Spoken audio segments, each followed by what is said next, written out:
Hello everybody, this is Louise from Eat Sleep Cycle. This week I'm going to take you behind the scenes on my recent site visit to Slovenia. So Slovenia is a place we've been operating tours in for several years, but this visit was specifically to set up a tour for 80 guests that we have travelling with us next year. I also wanted to take the opportunity to revisit some of the places that we already work with, check in, say hi, and just get a feel of how things are going in Slovenia. So how does it all begin when we put a tour together? One really important thing we're looking for in our cycling tours is, of course, beautiful riding. We're also balancing that with taking in the bucket list destinations, but also trying to stay away from the crowds. So the beautiful thing about cycling is you can really get off the beaten track into unknown places and staying in these beautiful little hidden gems that nobody else knows about. We search for accommodation partners that are small and family run. We look for restaurants that have a really, beautiful menu and great and friendly staff. What else? We also look for, of course, perfect cycling routes. So if the cycling's not good, Eat Sleep Cycle is not going to go there. Cycling is always the foundation of everything that we do. We also try to avoid locations in their peak season when they're sometimes blighted by mass tourism. And we really do try to go out of our way to find those places where cyclists really are welcome. So it all begins in the office, at the computer, on Google Maps, doing a ton of research about the destination. When we take a new country, for example, we're already looking for the best possible places to ride a bike. When we think we've got an idea there, we then start the search for the accommodation. So we're looking for strategically placed hotels, B&Bs, guest houses that work alongside the cycling but really add value to the experience. As part of the research phase, we also reach out to local experts. We talk to tourism boards, we find local riders, we find local guides, and we set up calls and we do our best to learn as much as possible as we can before going to check out what we've put together. And these are the kinds of people that have the knowledge and expertise of a lifetime, which cannot be replicated by ChatGPT. So once we have a rough outline in place and our research phase completed, it's time to travel and go and check out the destination in person. So for this particular trip, we have an itinerary mapped out from Kranjska Gora to Lake Bohinj and Bled. And I also had my eye on another location for a potential new wine and cycling tour. So with these ideas in mind, I got myself on a plane and I flew from Girona to Zagreb. Then I took a long transfer to Kranjska Gora in the Julian Alps, and this is where the trip begins. So of course, the foundation of a site visit is checking out the hotels and making sure that they're the right partners for you for the trip. So when I go and visit a hotel to see if we want to work with them, it's all about sensing the atmosphere when you enter. What are the staff like? Are they smiling? Do you feel warm and welcome? Is it cozy? Is it inviting? Does it smell good? So you're looking for all of those things that you can't find from a Google business profile or the hotel website. I would say there's nothing like being in a place to really feel the quality and know if it's the right fit for our tours. For this site visit, I was focused on big hotels that had capacity to host our 80-person cycling group.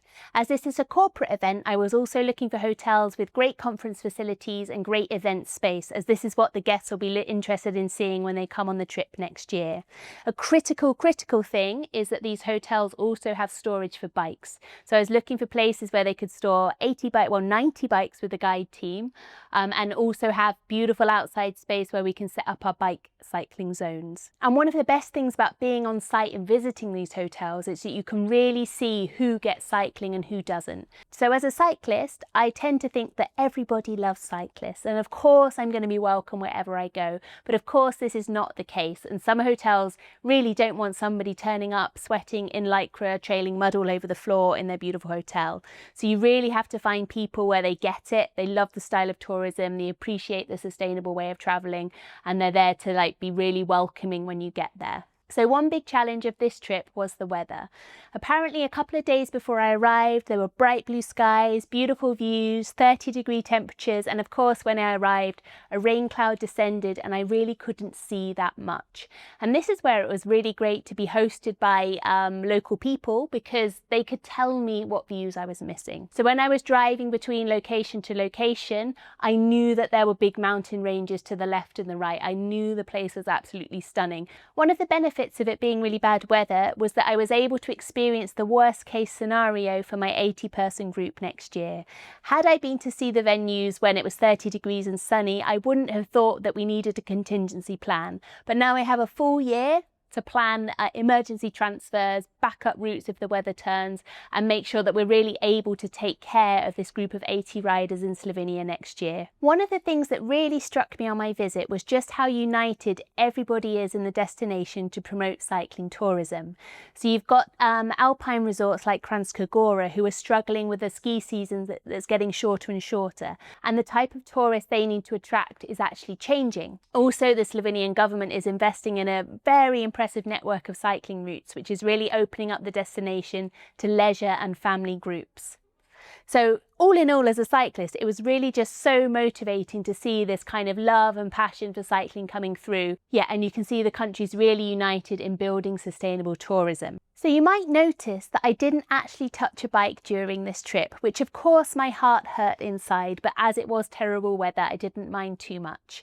So I had to make the most of all of the vehicle transfers to check out what the cycling conditions would be like. So of course we were driving on roads that we wouldn't ever use for cyclists, but you could always get a glimpse of the bike path nearby and get a sense of the scale of the mountains that we're going to be sending the riders over. Now, of course, we will go out and recon any new routes ahead of the trip, but this trip was really all about scoping out the event as a whole, scoping out the itinerary as a whole, and making sure that we've got those foundation pieces right. And from there, you can then design like the detailed bits of the cycling routes and do all the checks from there. Another thing to consider is that recon rides really do need to take place at the time of year that the tour will take place.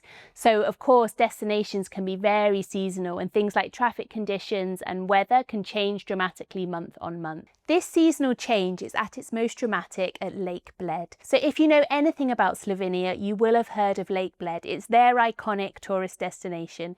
It is insanely beautiful. You can see why it's become so popular with visitors. However, it is struggling with a tourism overload, especially in those summer months. Now, one of my goals as well for this trip was to look for alternatives to Lake Bled for people, for our cycling guests in those summer months. So alongside Bled, we actually went to a gorgeous lake that's close by called Bohinj. Apologies for the pronunciation.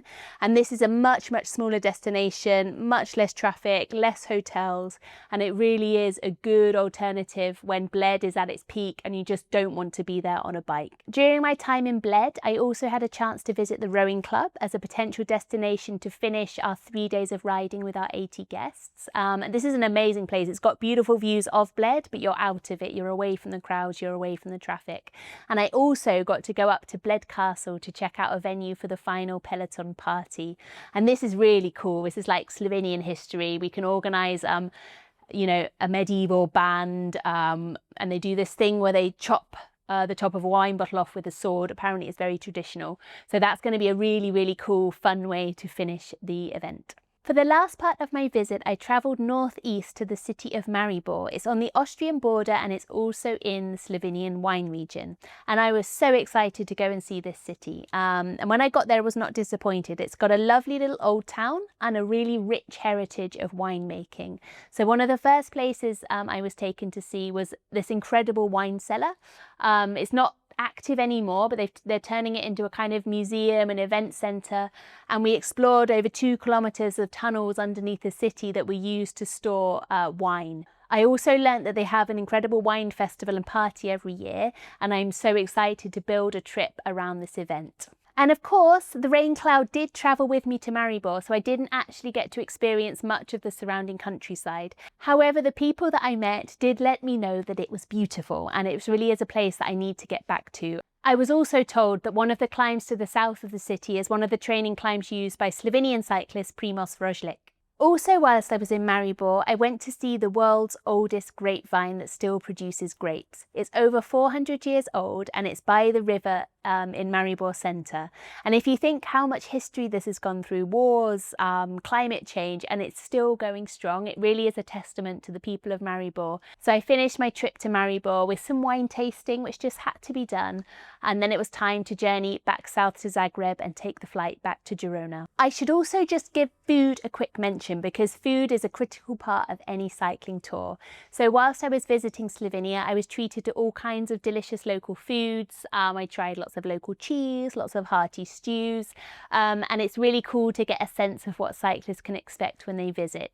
I think Slovenia is a place where nobody will go hungry. Everything's very hearty and wholesome. So it was really great to experience some of the food that Slovenia offers. So now back in Girona, the hard work begins at the tours office. We've had lots of meetings, we've been studying maps, we've been arguing over different ways to run the trips, and really we're so excited to give our Slovenian tours a little bit of a rework and to design this beautiful new trip in Maribor for next year. So do please watch this space, new tours coming soon, and of course I have to go back and do the recon by bike, and I will take you along for that ride. So thanks so much for watching. If you'd like to see more videos about travelling in Spain, Europe and abroad, then please do hit that subscribe button.